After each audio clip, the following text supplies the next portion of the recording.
6 minutes, submission or draw, 190-pound weight limit. First, out of Monster BJJ, welcome please, Greg Comparetto.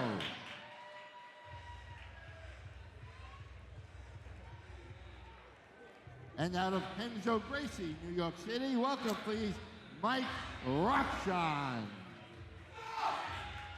So here we go, kicking off the undercard at 190 pounds, blue belt. That's Mike Rakshan from Renzo, Gracie, New York City, who you hear getting the crowd pumped up. Tons of energy coming from this guy. And Greg Comparetto from Monster BJJ in the red rash guard, his opponent tonight.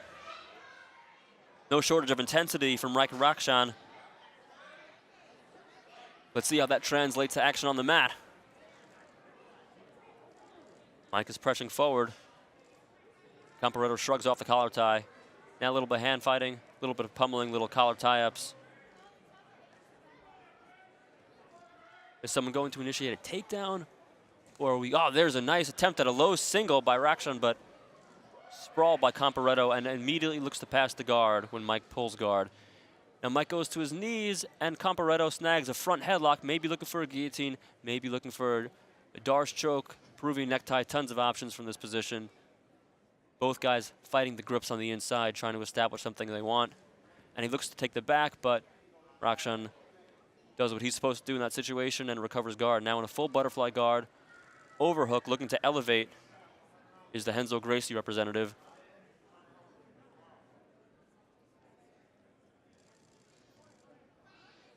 Now looking to lock down that shoulder, but he gives it up. Looking to elevate, get that Ashi position. He wants to get that heel over by the hip, so he doesn't quite have it yet. And Comparetto avoids it now in a knee shield, Z half guard position. Comparetto looks like he's trying to figure out what he wants to do here. Does he want to pass?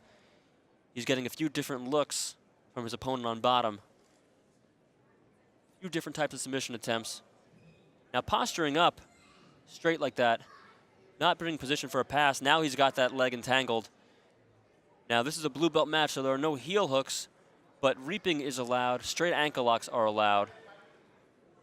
So he can use that for a straight ankle lock, he can use that for a sweep, or he can use that to set up other things such as back takes. He uses it for a sweep and now finds himself on top in Greg Comparetto's close guard.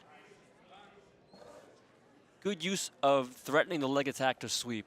I've always been a big fan of that. If you can't get the submission and you want to get on top, a leg lock is a great way to do that. So now from Comparetto's corner, I'm hearing wrist control, look for a sweep. Keep in mind, this is submission only or draw.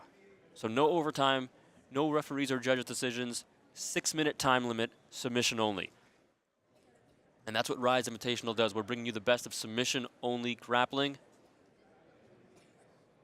Some of these matches will be submission or draw. Some of them will have EBI rules overtime. Now there's an attempt at a smother attack. Mike Rakshan was asking about that, I believe, in the rules meeting, whether it's legal, and our referee said yes, it is, as long as it's just a smother and not any kind of strike. So clearly that was part of his game plan. Now reaching around the head, conventionally something that you're told not to do, but sometimes if you really know what you're doing, you can break some of those rules and look for a specific type of attack. Now pummeling his hands to the inside. A lot of closed guard, a lot of fighting for hand control, a lot of fighting for posture.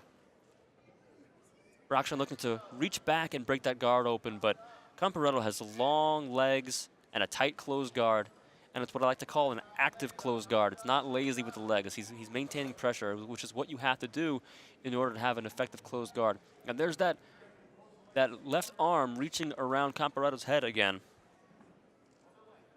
which is going to make it hard to pass, except for maybe one or two types of passes that I can think of. Going back to the smother, it looks like he's really just trying to make Comparetto uncomfortable in that closed guard position to force him to open up, force some kind of action, then maybe look to pass or submit based on the opening he creates from the pressure he's bringing or from the frustration. Now standing up, bent over in a square stance, could leave him open for an arm bar or a sweep. If his weight is not centered, if his weight's forward too much, Comparetto looking to reach under that leg, typically in no-gi when you see that you are looking at an armbar coming up. Now the forearm in the throat. Again, the head and arm control, not traditionally what you see from the top man being in closed guard. Now a high guard climbing up the back by Comparetto. And he's got an angle here, which is what you need to attack. Maybe looking to bring the knee through, possible triangle attempt. Now the hips are a little bit more squared up, but he's still in a position where he might be able to attack that arm. You notice that Mike Rakshan's arm is across that center line, but now they break the guard open, create space, and there's only a minute left to go here. So you have to imagine that if either guy wants the victory, they have to get a move on. And Rakshan does a good job of throwing the legs by and sprawling past that guard. Now he's got double overhook, so like a body lock position, not really a front headlock series here. More common to freestyle Greco-Roman wrestling. Now you see a front headlock, and there are more submission options here. Depends what he wants to go for. Comparetto tried to recover his guard there, but wasn't able to get it. Now a headlock, just ahead. It looks like he's going to attack that near side arm, try and pass it between his legs. You can get a shoulder lock there or a straight arm bar. You can also get a smother here or a chest compression.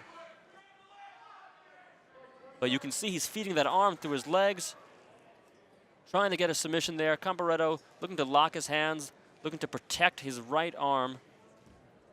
Sorry, his left arm. Looks like we might run out of time here. Oh, and there's the tap with just seconds to go. And it looks like it was a straight arm bar there with a leg entanglement on the arm. He's able to extend it using his hips. And he is pumped up. Let's see if we can get a replay there. There it is. You see the headlock position, and there's the tap. The arm was trapped between the legs using his thighs, the fulcrum. His hips bridge up to extend, and that's an armbar submission to kick off the undercard. A submission winner by Mike Rakshan out of Renzo, Gracie, New York City.